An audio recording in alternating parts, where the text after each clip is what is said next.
Hey guys, welcome to the second part of lesson one.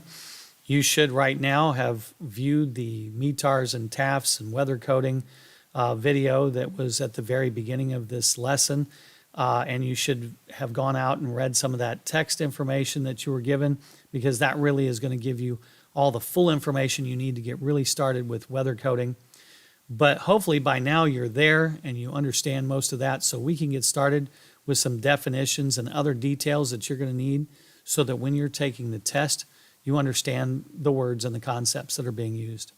So let's dig into the aircraft. The aircraft is usually referred to as a UA. That's an unmanned aircraft. But that's not good enough. Sometimes you want to refer to the entire system and not just the aircraft. So you'll see UAS, and that is the unmanned aircraft system. So the unmanned aircraft system, how that differs from the aircraft is the unmanned aircraft itself is what flies up in the sky, whereas the system is not only what flies up in the sky, but also the control station that you're holding or being a part of, any phone, if you've got a digital phone hooked up to your system, and you're using that as a screen to see the telemetry data or to view the video that's coming down from the camera on board or whatever. Now that phone or iPad or whatever is now part of that system. The wires that connect it to the control station are part of that system. And in fact, the uplink and the downlink, which are radio signals that you can't even see, are part of that system as well. So the uplink is where you send all the controls from the control station to the drone to tell it how to move and what to do. Whereas the downlink is the information coming back from the drone to tell you about the health of the system, how much battery you got, and all the rest of the telemetry data, including maybe moving maps and those types of things, or just viewing your camera and what it's seeing on the drone. So that's all coming back on the downlink. Then there's adding a tiny S to the front of UAS makes it a small unmanned aircraft system. So with that, that's everything, every drone that upon the gross takeoff weight is less than 55 pounds. So you could have an aircraft that weighs 54.99999 pounds, and that's still a small UAS. As soon as it hits 55 pounds, no longer a small UAS. It's not really covered under 107 and requires a whole nother level of authorization to fly. Then some folks said, you know what, we want to add a V. So if we add the V, then the aircraft becomes a vehicle, and the A becomes the word aerial. So it's no longer small UAS being unmanned aircraft system, it's an unmanned aerial system, but that's only really if it's a V. So let's try adding a V. So we've got aerial vehicle, AV. That's the vehicle itself, what flies in the sky. Then you have a UAV, which is an unmanned aerial vehicle. And somewhere along the line, somebody said, wait a minute, we don't want to offend anybody. We don't want to make people feel left out. There's ladies that are flying drones these days. So we're not going to refer to the unmanned part anymore, because that gives it a particular gender. We want to just call it maybe uncrewed. So they call it an uncrewed aircraft or aerial system or aerial vehicle. So that went well until people said, wait a minute, we are a crew and we are flying this aircraft. We should be considered a crew. So it's not really uncrewed. So it could be unpiloted, but that's also not piloted. So we've got to come up with something else that will include everybody and make people aware that this aircraft isn't just flying on its own, it has a pilot. So RPAS or RPAS became the standard here recently. Now, all the other stuff you're going to see on the test. So I'm giving it to you because they not only have it on the test, but they use it interchangeably. Sometimes when they just mean the UA, they will say UAS on the test, or they might say SUAS. So, and really the test question will be just about the aircraft itself. And you'll be thinking, well, why did they say UAS? Don't let it confuse you. They use all this stuff interchangeably. But RPAS means remotely piloted aerial system or aircraft system, depending on who's saying it. Of course, if they keep this up much longer, we'll just have a symbol and they'll call it the thing that used to be known as a drone. So that was my attempt at a little bit of humor. But anyhow, that's the aircraft and the different ways you're going to see it on the test. Then there's two types of aircraft. There's public aircraft and there's private aircraft. A public aircraft is just an aircraft that's being paid for via taxpayer dollars. And usually people associate that with emergency crews like fire and police, FEMA, emergency response, those types of public aircraft. But if you look at the nitty gritty of it, a public aircraft could be public aircraft that are being used in a school system. It could be public works. It could be the electric company when they're doing things, or, when maybe it's run by the city and it's tax dollar money that's paying for that aircraft. It's public. Everything else is a private aircraft. So let's look at the people. Who are the people that are flying this aircraft? Well, for one, we have a remote pilot in command. That's the person who's responsible for everything, the entire flight from beginning to end. Everything that happens with that flight is all the pilot in command. And then we have a person manipulating the controls, which could also be the remote pilot in command, but may also not be.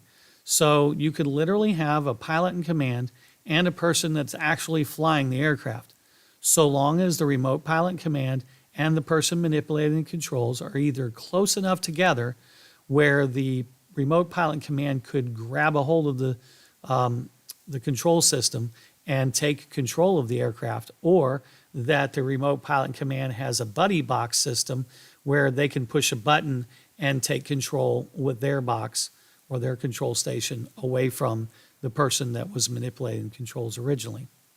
The only other person you need, or that's actually, legitimate as a part of the crew, as far as the FAA is concerned, is the visual observer.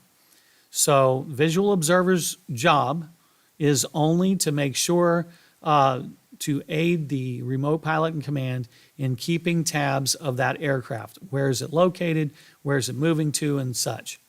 Now, this doesn't relieve the remote pilot in command or the person manipulating the controls of their duty to be trying to maintain visual sight of this aircraft. But the visual observer goes one step further and looks for other things that might be, hazardous to the flight, such as, are we getting close to something else? Is something else maybe approaching the aircraft? It could be an animal on the ground that's maybe moving up on the crew and could be hazardous. So that's the visual observer's job, just to be keeping an eye out and making sure nobody's getting hurt and that the aircraft is going to fly and not hit anything or get hit. By the way, you can have as many visual observers as you'd like to have, as long as they are all able to see the aircraft from the time the aircraft leaves the ground until it gets back. In fact, everyone on the entire crew has that responsibility. Well, let's talk about the remote pilot's responsibilities a little bit more. First of all, you have to designate an RPIC before the aircraft leaves the ground. Now, if you have a couple of different pilot and commands that will be switching places during the flight, and there are options or situations where that could actually happen. You just need to be aware of who's going to take over and when, and have that communicated before the flight begins. Of course, if emergencies occur and somebody else has to step in, that's one thing. But any other things that you can possibly predict are going to happen, such as a changeover in pilot and command somewhere mid-flight, that all needs to be determined before we take off. The responsibility of the remote pilot and command, as we've stated before, is everything.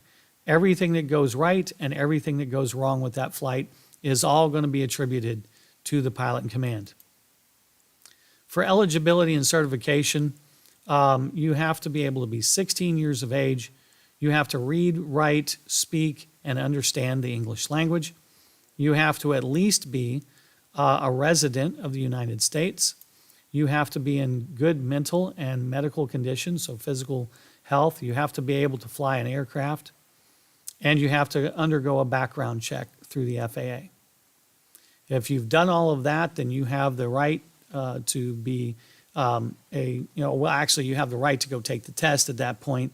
And you take the test and you pass it, then you can be a remote pilot in command.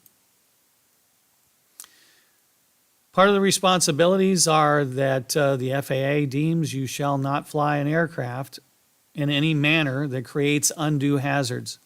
This is a great catch-all that the FAA uses, so if all of the other rules that they've enumerated don't stop a problem from happening or you causing an issue, and then you go and wreck an aircraft or cause a problem somewhere, the FAA could say, well, you didn't violate any of these other rules that we enumerated through the Part 107, but we find you violated the rule on having no undue hazards.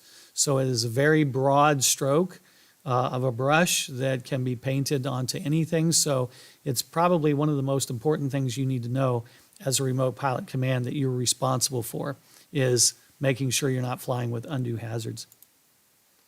Also, you're responsible for making sure that the operation is happening within regulations. And if you happen to decide that you have an emergency and you deviate from the regulations, you do have the right to do that as an RPIC. But if you do that, you should, jot yourself some notes so that if the FAA ever comes by later and wants to know exactly why you deviated from those regulations, you can respond to that. Now, under the rules, you do not have to report yourself if you have to fly above altitude in order to miss a flock of birds or something, or if you had to, fly in a hazardous manner to avoid striking a helicopter or something. That's all expected that you did the best you could. The FAA is not going to come out looking for you on that, but if someone made a complaint or somebody saw it or something and there was an issue or you hit something and created a problem, then the FAA may come to you and say, hey, what happened with this deviation and why? All right, so the last thing we want to talk about is VLOS, and that's a big important one. You probably have heard about it before. It is the regulation that requires not only the remote pilot in command, but everybody on the crew has to remain in visual line of sight from the time the aircraft leaves the ground until it comes back again and is safely on the ground. So that's visual line of sight. You can lose visual line of sight even if the aircraft is within your normal range of sight and there's nothing in between you and the aircraft impeding that visual line of sight. But let's say you get your aircraft between yourself and a cloud.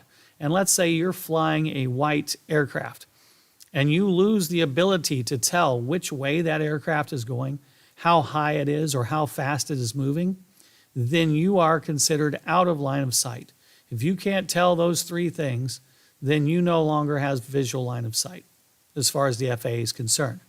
Now, the FAA also knows that as a result of the different types of work that people do with drones, there may be a momentary loss of visual line of sight. Let's say if you're doing a roof inspection or inspecting a radio tower or something like that, you're going to have maybe a momentary situation where that aircraft gets behind a tower or on the other side of the roof for a moment or two where you can't see it.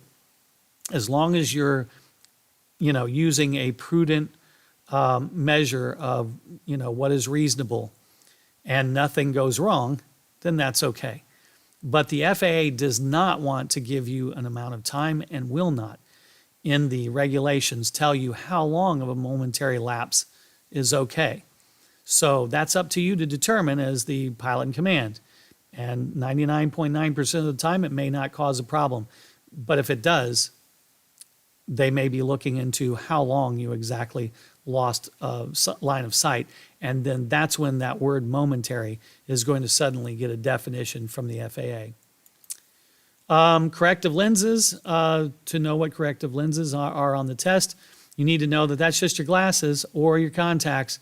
It doesn't mean you can have binoculars or whatever. Now, they recently have approved binoculars to use for momentary situational awareness and assistance, but they are not to be used for maintaining visual line of sight. Your glasses can be used to maintain visual line of sight. Your contacts can be used, but you can't take a telescope or a pair of binoculars out there and say, this is how I was maintaining line of sight. And the reason is because you're focused on a small area. With the binoculars, you can only see in here. So there's lots of stuff out here that you can't see. And so they want you to be able to see with your eyes and gather the entire sky. First-person view goggles, you can do that, but you have to have a VO at that point. Usually on any flight, you don't need a VO, but you can choose to have one, but you don't need it. But when you're doing first-person view, you must have a VO. And both you and the VO have to be able to see that aircraft. Now, you can say, well, I'm in goggles and I can't see the aircraft, so how does that work? Well, you're in a camera that only sees forward. The person that's your VO can see the whole sky. And they can inform you what you may be getting close to or if something's coming to hit you or something like that.